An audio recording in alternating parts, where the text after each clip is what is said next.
Oi, gente boa.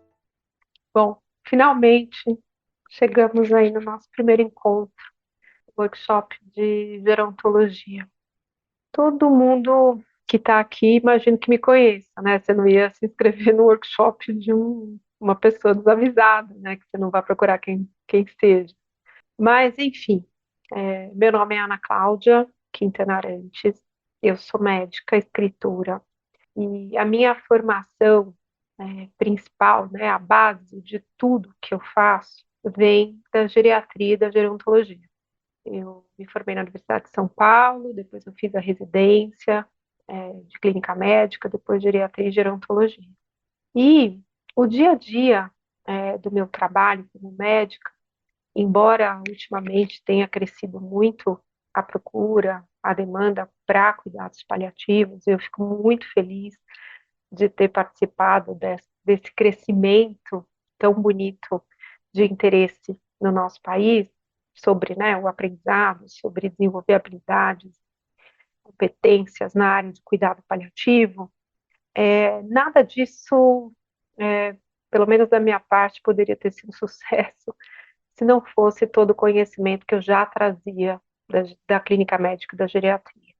E aí, tendo em vista tudo que nós vamos enfrentar, que na verdade a gente já está enfrentando, né, no nosso país, dessa inversão da pirâmide etária, onde antigamente a base era feita de pessoas mais jovens e os idosos eram minoria, nós estamos num processo muito rápido de envelhecimento no nosso país. Isso significa que todos nós vamos, em algum momento, experimentar a falta de conhecimento, a falta de habilidade, a falta de competência em relação ao cuidado com idosos. Nós vamos viver na pele, caso quem esteja assistindo aqui esteja nessa faixa dos 40, 50 anos, a gente vai falar de futuro, né? Nós vamos viver isso quando a gente atingir essa idade mais avançada. Pessoas aqui no grupo que provavelmente já estão vivendo isso, têm mais de 60 anos, 60, 65, 70, 75, 80, 90 anos, e já está tendo uma experiência, na maioria das vezes, uma experiência muito difícil com profissionais de saúde que não têm habilidade com geriatria e gerontologia, e pessoas muito novas, que podem também, que eu espero que estejam assistindo aqui esse workshop, né, tanto pessoas que querem ser profissionais de saúde ou que já são profissionais de saúde, mas estão no início da carreira, que vão vivenciar isso na pele com seus familiares, com seus pais, com seus avós, vão precisar também apoiar seus amigos que vivem uma situação mais delicada com as pessoas que estão envelhecendo na família. Então, a importância de todos os profissionais de saúde aprenderem de alguma forma o que significa envelhecer e qual é a sua responsabilidade como profissional de saúde na, na reintegração desta pessoa com a sua saúde. E mais do que isso, a capacidade de você ajudar essa pessoa que envelhece a se adaptar a esse mundo tão, tão hostil, vamos dizer assim, né? Não, sendo um pouquinho delicado, né? Um mundo hostil a quem tem mais tempo de vida, quem está aqui nessa existência há mais tempo do que nós. Então, a ideia é que nesses três encontros eu traga para vocês algum conhecimento que desperte vontade de aprender mais. É claro que quem me conhece, quem faz meus cursos, sabe que durante esses momentos do workshop eu entrego muita coisa. Então, é um acesso livre a um conteúdo que rapidamente começa a fazer parte de um dia a dia. Mas eu realmente tenho expectativas que todo mundo que terminar essa aula, depois que desligou, ou vai compartilhar com alguém o que aprendeu, ou vai em busca de aprofundar as, né, esses highlights aqui que eu posso ter dado, né, essas luzinhas brilhantes, assim, de olha isso aqui, presta atenção nisso aqui, veja que isso que é interessante, tá? A maioria dos meus workshops, eles acabam funcionando num espaço muito da conversa, onde eu acabo utilizando mais o recurso dos slides quando eu vou fazer uma aula dentro de um curso mais complexo, mais longo, mas eu entendo que este que eu estou fazendo aqui com vocês, este workshop, ele tem um propósito bastante ambicioso. Por isso, sabendo que os profissionais de saúde apreciam muito um conteúdo formal, né, de aula com slides e tudo mais, eu preparei, tá? Então, eu espero que vocês apreciem, porque eu não sei quanto a vocês, mas eu curti muito preparar isso. Então, esse workshop, eu sei que tem muitas pessoas aqui que acabaram se inscrevendo sem serem profissionais de saúde, mas com o entendimento de que muitos profissionais de saúde precisam de argumentos e ferramentas de comunicação do português e não da linguagem, né, do dialeto da área da saúde, eu vou dar essa aula em português, tá? Então, acredito que mesmo para as pessoas que ou desavisadamente entraram sem ser profissionais de saúde, ou de propósito decidiram entrar apesar de ser para profissionais de saúde, todo mundo possa usufruir. Então vamos lá. Por que a gente deve aprender como que cuida de pessoas idosas? Eu vou usar o termo idoso com esse. Põe uma legenda quando eu falar pessoa idosa. É uma pessoa que está viva há mais tempo, tá? É, é muito difícil fazer com que as pessoas se desliguem do protótipo idoso, né? A senhorinha de coquinho, cabelinho branco, óculos, com uma alteração de coluna, com um vestidinho de florzinha, fazendo crochê na varanda. Desapeguem dessa imagem, que é uma imagem protótipo, é uma imagem que tem até um conteúdo preconceituoso e que eu espero, sinceramente, ser capaz de, né, desacoplar essa ideia nociva do que é uma pessoa idosa. Vamos desapegar dessa imagem meio tosca aí que nós temos o hábito de vincular com a palavra idoso ou idosa, tá? Então, olha só o tamanho do problema. Até 2025, ano que vem, segundo a Organização Mundial de Saúde, o Brasil será o sexto país do mundo em número de idosos. Ainda é muito grande a desinformação sobre a saúde da pessoa idosa e as particularidades e desafios desse envelhecimento populacional para a saúde pública no nosso contexto social. É uma grande desinformação, mas é uma tragédia que já está acontecendo, tá? Então, assim, não tem como a gente fugir mais desse terremoto. Nós estamos dentro dele e pense assim, começou o terremoto e o espaço de fuga não existe mais. Agora o espaço é de crateras à nossa volta. Não tem como fugir, nós vamos ter que ficar aqui dentro. O aumento da expectativa média de vida também aumentou acentuadamente no país. E esse aumento do número de anos de vida, no entanto, ele precisa ser acompanhado pela melhoria ou pela manutenção da saúde e qualidade de vida, porque senão você vai ter um monte de gente com muito tempo de vida e vivendo muito mal. Então, viver muito não significa viver bem, especialmente quando nós falamos de envelhecimento desamparado, como é no caso do nosso país. Hoje a gente vai falar sobre o envelhecimento humano. O que é um envelhecimento bem-sucedido? Pensando numa visão abrangente, esse conceito é um tema que é muito estudado e envolve combinação de fatores biológicos, psicossociais, espirituais, que contribuem para um nível de qualidade de vida elevado, tá? Nessa chamada terceira idade. Aqui a gente vai explorar principais aspectos desse envelhecimento bem-sucedido. E nós vamos destacar alguns componentes desses aspectos, né, os componentes essenciais e boas práticas para a gente alcançar esse envelhecimento saudável. O envelhecimento bem-sucedido, ele se refere a uma capacidade de manter níveis elevados de saúde mental, física, social, à medida que se envelhece. Esse conceito, ele vai para além da não existência de doença, tá? Ausência de doença. E inclui uma manutenção da função física e da função cognitiva de um modo robusto, bem como uma participação ativa na esfera social, tá?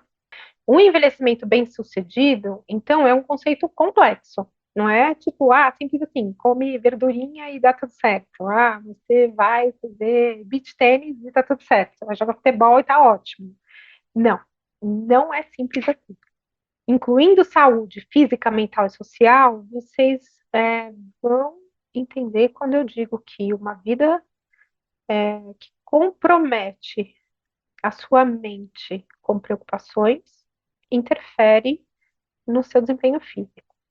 Quando a gente vai envelhecendo, isso fica cada vez mais claro.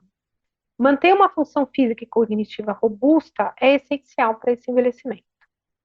Componentes desse envelhecimento bem-sucedido. Como é que a gente vai fazer isso acontecer? Primeiro, tem que lidar com a realidade.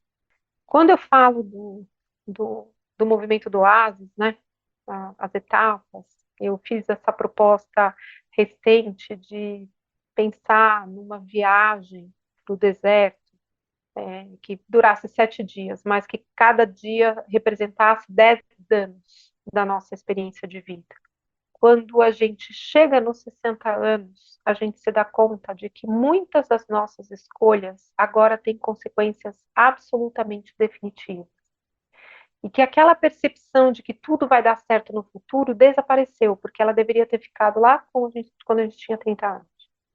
Que nós sonhávamos os sonhos que outras pessoas nos obrigaram a engolir como perfeitos. Então, sucesso, financeiro, sucesso profissional, sucesso afetivo, filhos maravilhosos, família margarina, e tudo incrível, surreal, só que não. 40, você entra na crise, percebe que a ideia parecia ser boa, mas pertencia a quem fracassou, então fracassou, tenta você de novo, né? Eu não dei certo, então eu te obrigo a fazer a mesma coisa que eu fiz, porque eu quero acreditar que pode dar certo. Então nós aceitamos, engolimos, introjetamos ideias que não partem da nossa história, parte da história de outras pessoas, que ensinam a gente o que é sucesso, o que é vitória, o que é bom desempenho na vida. Aí, 40 a gente tem a crise, 50 a gente tem que parir a si mesmo. Eu disse outro dia, somos todos filhos de mãe velha, porque aos 50 anos a responsabilidade não é mais dos nossos pais. A responsabilidade, qualquer coisa que dê errado conosco, é nossa. Já deu tempo, inclusive, de você perdoar qualquer atitude pouco relevante dos seus pais. Mesmo porque seus pais foram pais com idades onde era absolutamente permitido se enganar, né?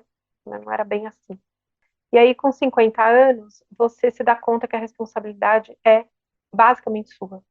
E que agora, além das consequências das suas escolhas, existe a consequência do tempo de vida das pessoas que te cercam.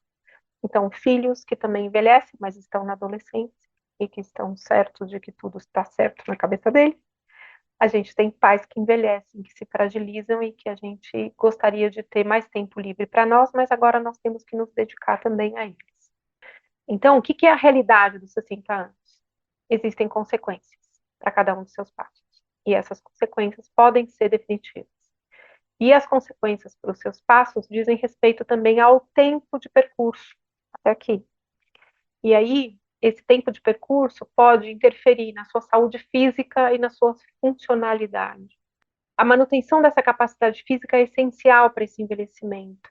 E isso não acontece do nada, não é com suplemento, gente boa, tá? Não é com soro, terapia, não é é, complexo de vitaminas que vai pelo soro. Tira esse cavalinho da chuva, tá bem?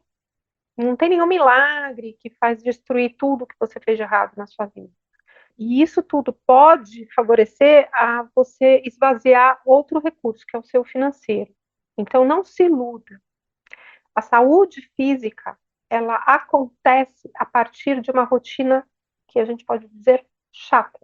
É comer direito todas as refeições, todos os dias. É fazer atividade física na maioria dos dias da sua vida. É ultrapassar um pouquinho o seu limite na atividade física. Não é dar aquela voltinha no quarteirão facinha e falou, tá pago. Não tá pago um dia. Você vai dar uma voltinha no quarteirão com ladeira, se tiver fácil o plano. É importante exercer esse investimento na força muscular, flexibilidade, equilíbrio, resistência cardiovascular. A prática regular de exercício físico é indispensável. Ah, eu não gosto. Se vira aí com as consequências, tá? Ai, não suporto ir para academia. Problema seu, né? Porque será que você suporta ficar de cama uns 5 anos? Tudo bem? Aí fica paradinha, aí não vai para academia mesmo, né? Não vai pegar ônibus, não vai atravessar a rua, não vai fazer steps, né? Não vai fazer bike, não vai fazer esteira, não vai fazer nada. Não precisa andar, inclusive, nem para ir pegar o ônibus, porque você não vai conseguir andar. Você vai ficar em casa, paradinho, sentadinho, na poltrona, do jeitinho que alguém te colocar.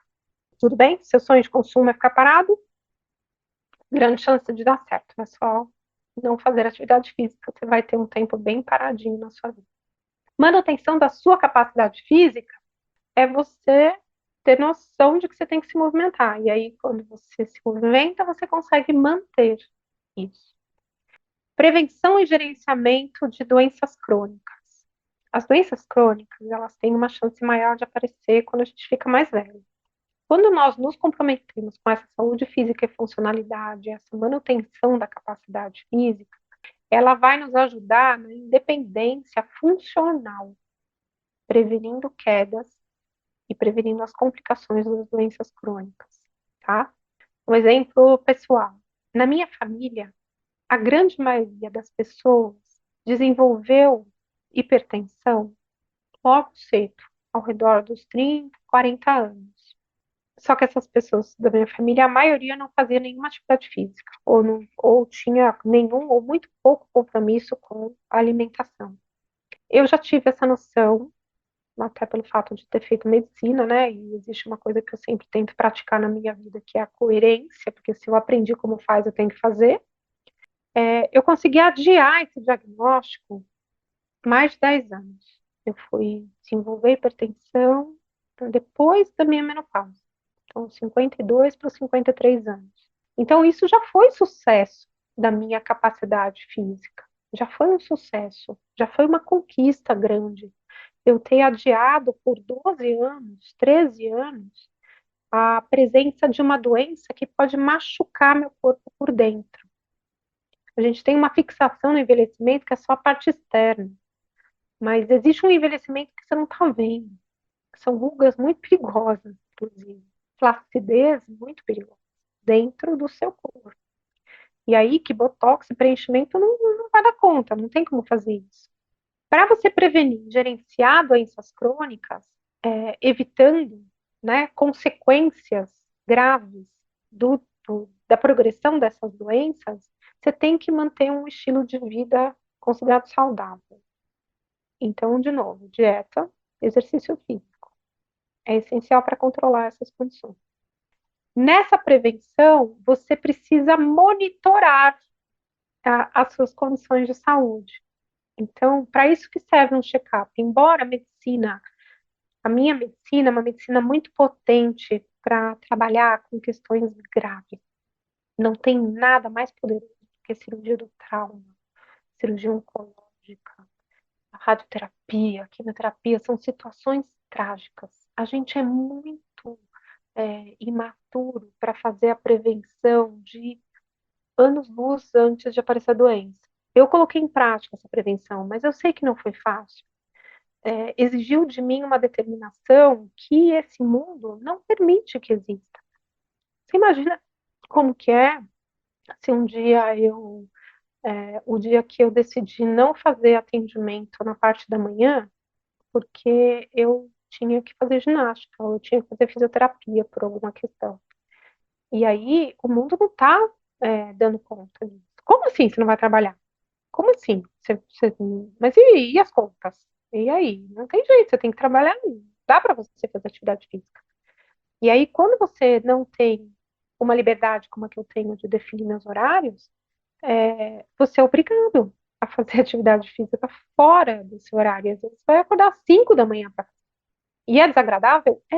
Mas é absolutamente indispensável, porque isso te ajuda a evitar a questão de complicações secundárias de uma doença que foi diagnosticada numa fase precoce, por exemplo. tá? Ainda a continuação, né, dos componentes de envelhecimento bem-sucedido. A manutenção da capacidade cognitiva. Quando a gente envelhece, a gente começa a perceber que dá muito mais trabalho o aprendizado. E o modo de fixar os aprendizados, né, o modo de fixar essa memória dos aprendizados também é mais trabalhoso. Estimular esse cérebro através das atividades mentais, como leitura, jogos de raciocínio, aprendizagem contínua, pode ajudar muito a preservar essa função cognitiva e retardar o declínio cognitivo relacionado à idade. Bem-estar emocional. Quando nós envelhecemos, nós vamos perdendo capacidades funcionais de desempenho físico, de desempenho mental. O que deveria melhorar o nosso envelhecimento? O nosso desempenho emocional. A diferença de mim para minha filha é que eu erro há mais tempo que ela. Então, uma pessoa mais jovem pode sofrer muito quando erra, ou quando alguma coisa na vida dá errado. Uma pessoa de 20 anos tem um sofrimento muito definitivo, tudo é para sempre ou nunca mais. À medida que a gente vai envelhecendo, nós percebemos que nós nos decepcionamos e nós nos encantamos de novo. Que a gente toma uma rasteira, mas a gente levanta, depois toma a terceira rasteira, a quarta rasteira, a quinta rasteira, e a gente lembra da segunda rasteira e fala, pô, passei por tantas, eu supero mais um, né? Então, essas questões relacionadas à frustração emocional têm uma grande oportunidade, com a passagem do tempo, de não se tornarem cruzes pesadíssimas. Nada é tão ruim que eu não seja capaz de passar, de atravessar. Tudo que aconteceu de ruim na minha vida me ajuda a atravessar as próximas coisas ruins que podem acontecer. A gente não tem agenda para as coisas darem errado. Não sei vocês, mas eu não tenho agenda para adoecer. Nossa, essa semana eu tô tranquila, posso pegar uma pneumonia. Não, mas acontece a gente pegar uma doença, a gente desenvolver uma doença, mesmo que a gente não tenha agenda para ela. E nós vamos encontrar a forma de lidar com esse adoecimento e permitir que o nosso corpo tenha tempo de regeneração, ao mesmo tempo que nós nos damos conta da nossa capacidade de fazer o gerenciamento emocional dessa frustração quando a gente está diante de um adoecimento, por exemplo. Saúde social e engajamento. Você fica bem fisicamente para quê? Não é para você olhar no espelho e falar que tá, nossa, eu tô tão bem fisicamente. Você quer circular entre as pessoas, né? A gente precisa dessa conexão social para a gente desenvolver um envelhecimento bem-sucedido. Não é que, não gosto de pessoas. Que pena, você tem uma chance enorme de dar errado nesse envelhecimento. Se vira, vai fazer terapia, você precisa fazer conexões. Claro, não precisa fazer 572 mil conexões. Mesmo porque 572 mil conexões é uma coisa inexistente, né? É só uma notícia. O que é conexão, de fato? O que é relacionamento?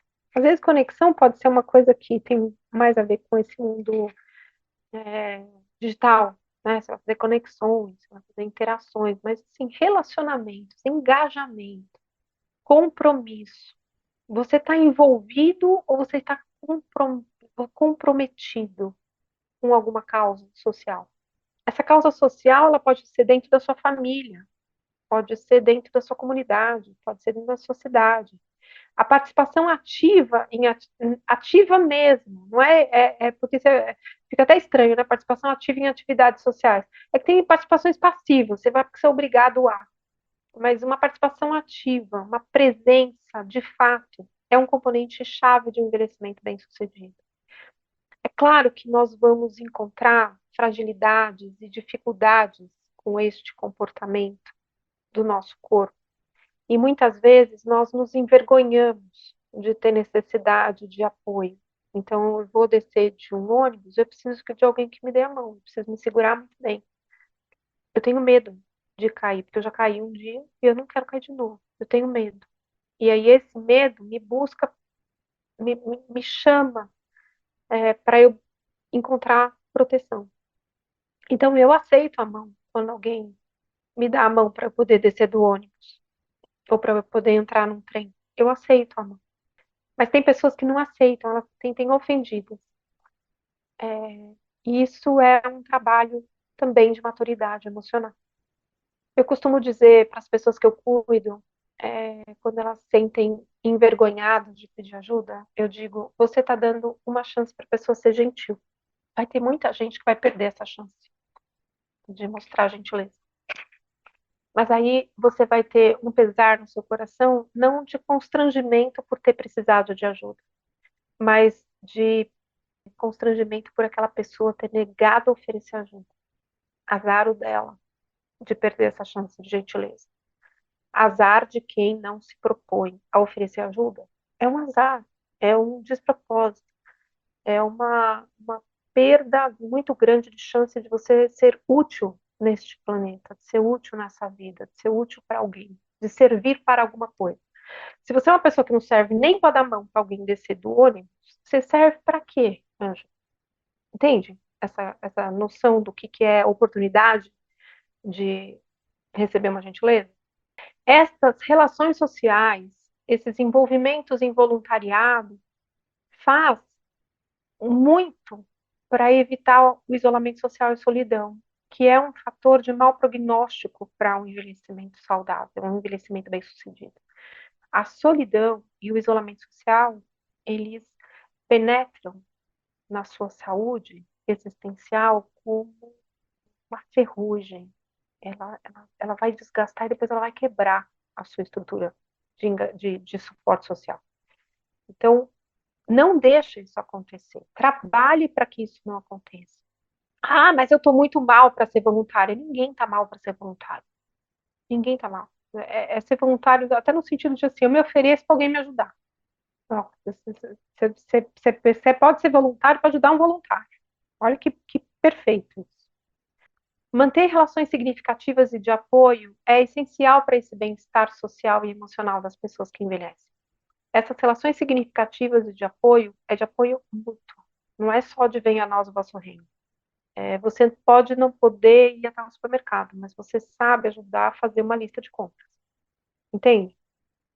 Você vai adaptar a necessidade com a capacidade.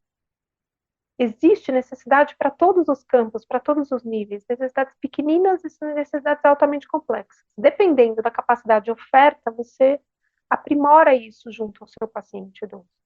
O que ele pode fazer para fazer o mundo ficar melhor?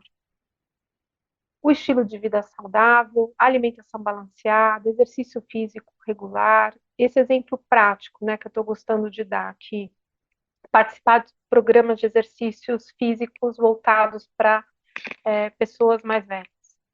Dança, yoga, tai chi chuan, caminhada em grupo. É uma forma muito eficaz de você evitar o, essa inatividade e incluir o engajamento social. Você faz duas coisas em uma, né? Esse é um negócio muito especial da inteligência humana. A gente consegue fazer as coisas acontecerem simultaneamente. Não precisa fazer uma coisa de cada vez. Você vai fazer só atividade física sozinho. Não, você pode fazer em grupo. Quando você faz em grupo, você encontra parceiros que estimulam você a fazer esse processo e você, ao mesmo tempo. Então, a gente, como profissional de saúde, você precisa ter essa visão clara do contexto que absorve o maior benefício com o menor esforço possível. Então, pode não ser legal para nenhum de nós ter uma agenda forrada de coisas para fazer. A gente precisa de tempo livre para fazer nada, ou para fazer o nada que a gente considera gostoso de fazer. Então, ter uma agenda cheia de atividades, uma agenda de remédios imensa, e que dentro desses remédios não inclua prazer de viver, pode ser algo que encurte sua vida, encurta a vida do seu paciente. Então, se você é um profissional de saúde, você não pode, você é médico, cara, você não vai passar só uma receita que tem só o número de remédios que o paciente tem que tomar, mané. Você precisa incluir na agenda. Assim, vamos lá, vamos fazer a sua agenda de segunda-feira. Segunda-feira você acorda, vai tomar o remédio da sua tiroide. Aí depois você vai tomar café da manhã, vai tomar o seu remédio da pressão. Antes do café da manhã, você toma o seu remédio da diabetes. Depois do café da manhã, você vai fazer 30 minutos de caminhada. Você mora numa rua plana, você tem ladeira, então é meia hora de caminhada que dê para conversar com alguém na segunda-feira. Na quarta-feira, você vai fazer uma caminhada mais rápida, que não dá para conversar com alguém. Isso significa que você vai ter que encontrar um parceiro de caminhada, porque você vai ter que saber se você tem ar ou não para conversar com essa pessoa. Você trazer para o paciente um exemplo prático de como encaixar a atividade física dele na agenda. O alimento. Quais são os alimentos que são bons para as condições de doença crônica dele? Quais são os alimentos que ameaçam a continuidade da saúde dele? Parâmetros do proibido e do relativamente proibido. Tudo isso é uma conversa médica.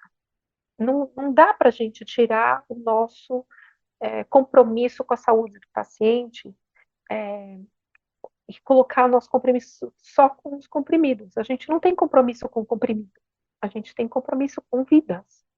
Enfermagem, mesma coisa, você vai fazer o aprazamento das medicações, você vai olhar uma ferida, você tem que ensinar o paciente a também se responsabilizar pelo cuidado com a própria pele. Não pode ser só uma atividade de responsabilidade do profissional. O profissional integra o paciente como parte da equipe do cuidado daquele corpo. A mente do paciente, a inteligência do paciente entra como parte da equipe. Às vezes o corpo dele é o objeto do cuidado, com o cuidado. O fisioterapeuta vai organizar toda a atividade física, orientando por que ele tem que contar até 10 enquanto ele faz o exercício respiratório. Por que ele precisa movimentar o ombro e o cotovelo numa determinada amplitude? Você poder integrar essa pessoa à responsabilidade de compreender o seu cuidado. E não falar com ele como se fosse um idiota, como a maioria das pessoas faz com pessoas mais velhas. Não tem que falar no diminutivo, no bonitinho. Ai, que bonitinha esse vestidinho. Ai, que velhinha linda que tá de brinco hoje. Ai, você passou batom. Ah, pelo amor de Deus. Não passa essa vergonha, cara. Você vai elogiar uma mulher de 80 anos, você elogia uma mulher de 80 anos, não uma velhinha de 80 anos. Porque na sua cabecinha, o velhinha é algo que diz respeito à sua incapacidade de olhar a grandiosidade de uma mulher de 80 anos. O que é uma mulher de 80 anos, cara? É uma deusa ambulante. E você é o fisioterapeuta desta deusa, curve-se, ajoelhe-se nos pés dela. Mostre que você também tem flexibilidade. Agradeça a existência e a paciência dela de viver tantos anos e te dá a oportunidade de mostrar sua competência. É nesse nível que a gente se relaciona com o paciente idoso, entendeu? Você, às vezes acontece, né, de um paciente idoso dizer, mas você é muito novo para trabalhar comigo. Aí você pode dizer, eu tenho toda essa energia da minha juventude a teu serviço. E além do mais, eu estudei 10 anos, 15 anos para poder saber fazer cada um dos movimentos que eu estou te ensinando a fazer. Você se valoriza e, ao mesmo tempo, engrandece a confiança que esse paciente coloca em você. Isso é uma forma de você engajar o seu trabalho, a sua competência, o seu conhecimento na qualidade de vida dessa pessoa. As estratégias para você promover esse envelhecimento ativo também entra nessa educação contínua e envolvimento intelectual. Se você 5 minutos antes de começar a sua sessão, você desenha, né? Vamos brincar aquela coisa assim, explicar uma coisa. Desenhar é para quem realmente sabe explicar e quer que a pessoa entenda. Então, você desenha o que você vai fazer. A atividade intelectual que existe na explicação, no diálogo, no aprendizado contínuo, pode dizer respeito ao que você conhece da sua área de atuação em relação ao que você vai fazer com aquela pessoa idosa. Ela não vai precisar ler Sartre, ela não vai precisar ler Jung, entender Freud para saber o que é o teu processo, mas você pode dar uma pequena aula para essa pessoa, para ela entender o caminho do seu pensamento para ajudá-la. A aderência ao tratamento é muito maior quando a pessoa compreende o passo a passo a qual ela está sendo submetida. Então, a gente precisa, como profissional de saúde, trabalhar a nossa autoestima na terapia. A gente não trabalha a nossa autoestima na autoridade junto ao doente. Você precisa fazer isso, é porque você está precisando de ajuda. Então, você trabalha a sua autoestima com a terapia. Com o paciente, você trabalha a sua competência e a sua humildade de partilhar o passo a passo que você tem em mente para oferecer para aquela pessoa, para ela ser mais feliz, sendo quem ela é. Estímulo mental é algo fundamental para a gente quando está envelhecendo. Então, todos esses parâmetros neurais do movimento são fundamentais para que a gente possa ter um aprendizado inovador do nosso movimento, por exemplo. A Patrícia, que cuida do meu corpo, a Patrícia diz, quando você se levantar, você empurra o chão.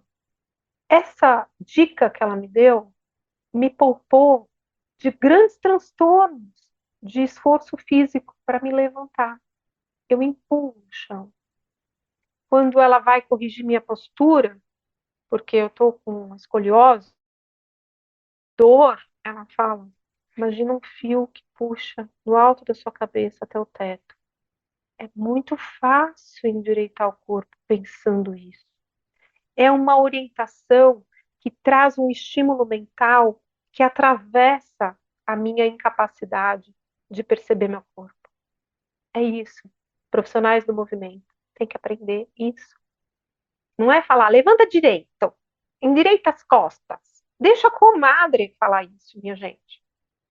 Deixa a comadre falar. É legal, é interessante. Mas profissional de saúde do movimento tem que saber quais são os estímulos mentais adequados para promover um movimento harmônico, consciente, responsável e bom de fazer. Não pode ser difícil. Acesso a cuidado da saúde. Esse é uma, isso aqui já dava, sei lá, uma pós-graduação de cuidados da saúde. Eu gostei muito dessa imagem aqui de inteligência artificial que eu concebi aqui, porque são profissionais de saúde mais velhos. Nós vamos ser idosos cuidando de idosos. E o acesso à saúde vai ter que pertencer a todos, incluindo os profissionais da saúde. Não se esqueçam disso. Um dia a batata vai assar na nossa mão. E a gente vai ter que dar conta disso. Acesso a serviços de saúde especializados, esse acesso é fundamental para a gente ter prevenção e tratamento de doenças. Política de apoio social, outra pós-graduação. Como eu disse, a gente está vivendo um terremoto que não tem por onde fugir. Nós vamos ter que lidar com essa situação. Porque pode ser que os próprios idosos não tenham condição de se defender, porque eles vão estar ocupados em sobreviver. Então, cabe às pessoas mais novas se prontificarem a acelerar o processo de consciência, porque, como eu disse, estamos atrasados, né? Ano que vem a gente é o sexto maior país de idosos do mundo e a gente precisa se responsabilizar por essa mudança social.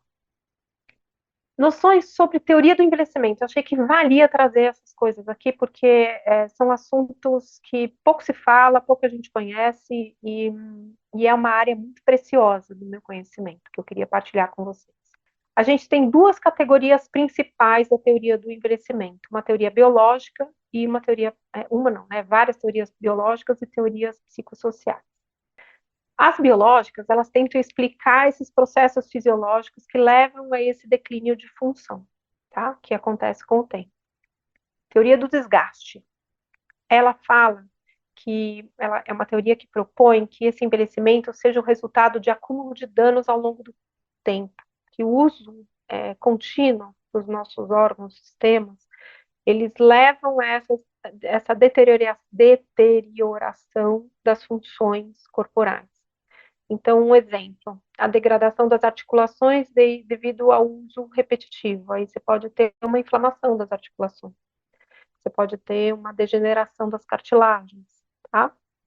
A teoria dos radicais livres, danos cumulativos. Então, você vai ter reações químicas, reações orgânicas que acontecem dentro das células, e essas reações químicas produzem substâncias chamadas de radicais livres. Esses radicais livres, eles são moléculas altamente reativas, que são geradas do metabolismo celular, e o acúmulo dos radicais livres leva a uma degeneração e uma disfunção celular ao longo do tempo. é como se a gente começasse, imagina que você produz um efeito colateral que perturba a organização fundamental daquela célula. Tá? Essa teoria propõe que o envelhecimento seja resultado desses danos cumulativos. E eles atacam as células, as proteínas e o DNA das células, levando a essa degeneração. O exemplo prático é o dano oxidativo do DNA, que pode resultar em mutações que comprometem, né? Alteram e comprometem a integridade e a função celular. A teoria do encurtamento dos telômeros. Ele diz que a gente tem, nas extremidades do cromossomos, a gente tem um pedacinho que chama telômero. Com cada divisão celular, os telômeros vão se encurtando. E quando eles ficam praticamente pequeninos, ou em apoptose. A apoptose é quando ela se destrói, tá? E aí contribui isso para o envelhecimento de tecidos e órgãos. A senescência celular induzida pelo encurtamento dos telômeros está associada a um declínio funcional de vários tecidos e de doenças que estão relacionadas à idade. Teoria do acúmulo de uma mutação somática. O que ela diz? Ela fala que o envelhecimento ele resulta de um acúmulo gradual de mutações no DNA das nossas células ao longo do tempo. Essas mutações no DNA mitocondrial compromete a produção de energia e contribui para uma disfunção celular, né, decorrente desse envelhecimento. E aumenta a suscetibilidade a doenças, certamente, né? Teoria da senescência celular. A definição e explicação é de uma sugestão de que as células possuem um limite intrínseco de replicação. Chega um momento que acabou, dali não sai mais. Limite de Hayflick. Após um número finito de divisões celulares, as células entram em estado de senescência. As consequências disso: cessando essa divisão e alterando a sua função, porque elas ficam mais frágeis, contribui para o envelhecimento dos tecidos. Essas células podem secretar fatores inflamatórios que contribuem para um ambiente pró-inflamatório observado em tecidos envelhecidos. A gente sabe que uma parte das doenças, ou uma grande parte das doenças, tem uma relação com o processo inflamatório. Então, doença de Alzheimer, doença cardiovascular, próprio câncer. A teoria da senescência ela foi proposta inicialmente por Leonard Hayflick em 1975. Você vê que não faz pouco tempo, né, que a gente estuda, mas é um muito pouco tempo, porque ao mesmo tempo na história do mundo, né, o que são esses 59 anos, né, de, de percepção? Nossa, isso pode acontecer. As teorias psicossociais do envelhecimento buscam compreender as interações entre os indivíduos e o seu ambiente social ao longo da vida, especialmente nesse tempo do envelhecimento, tá? Elas exploram as mudanças, como, né, as mudanças sociais, as mudanças culturais e psicológicas, e podem influenciar nessa experiência de envelhecimento. Primeira teoria, teoria do desengajamento. Você tem essa teoria, né, proposta por esses dois estudiosos aqui, Lani Cumming e William Henry, sugere que o envelhecimento envolve uma retirada gradual das atividades sociais e dos papéis ocupacionais, permitindo que as pessoas mais velhas se adaptem à diminuição de suas capacidades físicas e mentais. Exemplo prático é o óbvio, né? É a pessoa mais velha que se aposenta e ela reduz a participação nas atividades sociais como uma forma de adaptação natural a esse envelhecimento. A teoria da atividade, ela diz assim, em contraste com a teoria do desengajamento, ela argumenta que o envelhecimento bem-sucedido, ele é alcançado através da continuidade das atividades sociais, ocupacionais e recreativas. A manutenção de um estilo de vida ativo é vista como essencial para o bem-estar físico e mental, tá? Então, ele fala assim, no topo da pirâmide está o bem-estar físico e mental, sustentado por atividades sociais, sustentado por atividades ocupacionais, e a base, que eu acho linda essa pirâmide aqui, é a participação em atividades em lazer e saúde mental. A base da nossa vida, ela se fundamenta nessa alegria de viver, entendeu? Um exemplo prático dessa teoria é a participação contínua em grupos sociais, voluntariado e atividades físicas que promovem o bem-estar e saúde mental, tá? eu não sei pronunciar o nome do rapaz aqui, Robert Halforst, foi a pessoa que deu origem a essa teoria. Teoria da continuidade. É uma teoria que propõe que os idosos, as pessoas idosas, tendem a manter padrões de comportamento, atividades e interesses ao longo do tempo, se adaptando conforme necessário. A continuidade de estilo de vida e relacionamento é vista como fundamental para o envelhecimento positivo.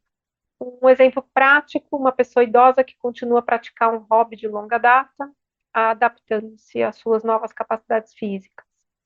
Isso demonstra que a teoria da teoria da continuidade se aplica à vida real, permitindo que as pessoas se adaptem às mudanças enquanto mantêm seus interesses e atividades. Teoria da estratificação é uma teoria desenvolvida pela Matilda White Healey e sugere que a sociedade é organizada, seja, né, sendo organizada em estratos etários, onde cada grupo etário ocupa diferente papel social e tem diferente expectativa e oportunidade. Ela fala que a posição das pessoas idosas na estratificação etária influencia seu acesso a recursos e a sua participação social. Um exemplo prático, as políticas de aposentadoria que afetam a inclusão social e econômica das pessoas idosas. As políticas de aposentadoria, elas podem ser um exemplo de como a estratificação etária afeta a vida dessas pessoas mais velhas. Teoria da modernização, ou engoli as palavras aqui. É que a gente vive essa aqui, tá? É a mais empobrecida de todas. É a mais primária e consequentemente, a mais perigosa. A teoria da modernização sugere que, com o avanço da modernização e da industrialização, o status e a posição social das pessoas idosas diminuem. As sociedades modernas tendem a valorizar a juventude e a inovação, levando à marginalização dos mais velhos. Exemplo prático, que a gente tem, né, todo momento, a percepção reduzida de valor das pessoas idosas em sociedades industrializadas em comparação com sociedades tradicionais que valorizam a experiência e conhecimento dos mais velhos. A sociedade da modernização é uma sociedade autofágica.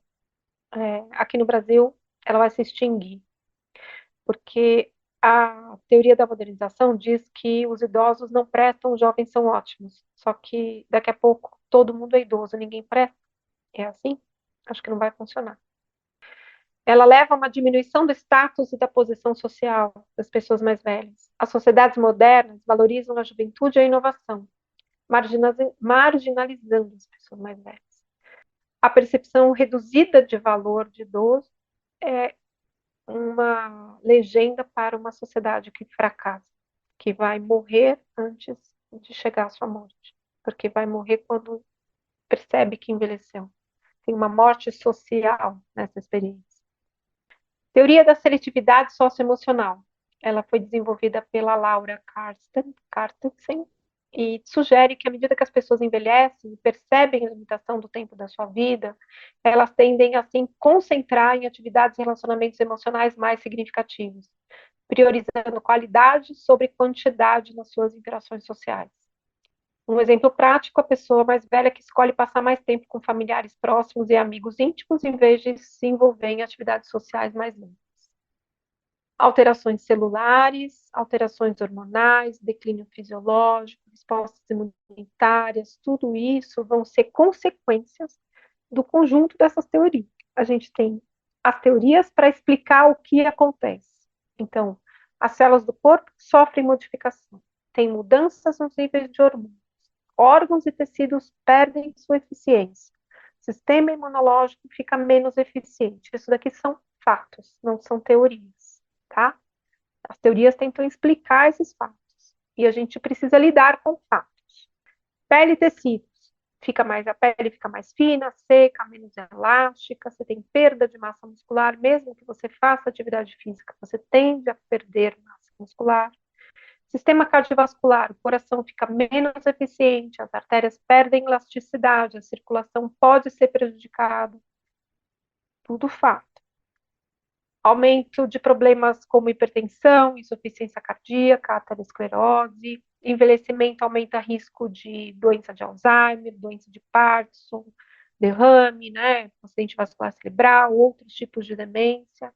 e condições de doenças respiratórias, como a doença pulmonar obstrutiva crônica, a pneumonia, a insuficiência respiratória são muito mais frequentes em idosos devido a essa redução da capacidade pulmonar.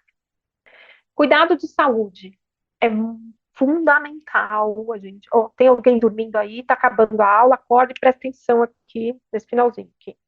Cuidados preventivos, exame de rotina, vacina, controle de doença crônica. Não tem negociação. Tem que fazer isso direito, com zelo, com primor, com dedicação, com detalhe, com alegria, com amor. Atenção multiprofissional. Não dá para ser feliz sozinho.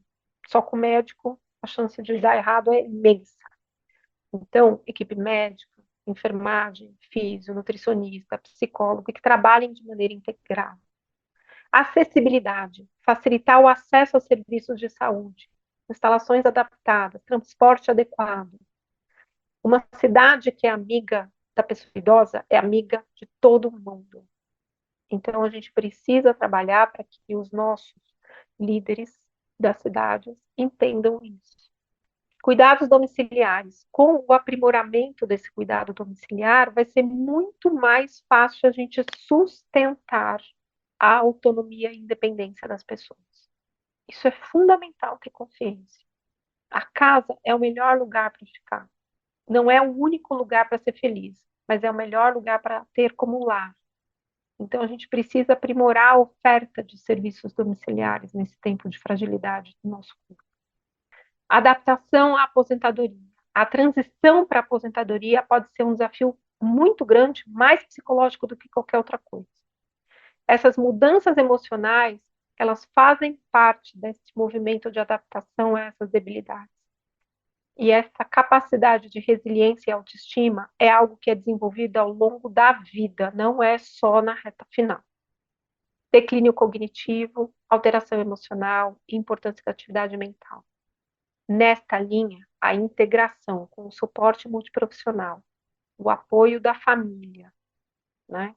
Ações sociais, participação social, educação e lazer, essa oportunidade de lidar com a longevidade, encontrando não só problemas, mas desafios. O que é um desafio? É uma situação complexa que precisa de uma solução. Se a gente falar que é só problema, a gente pensa só na solução. Mas a gente precisa pensar em desafio. É um processo complexo que a gente tem que compreender. Então, desafio financeiro existe, cara. A gente vai ficando mais velho, se você paga convênio, vai triplicar o valor.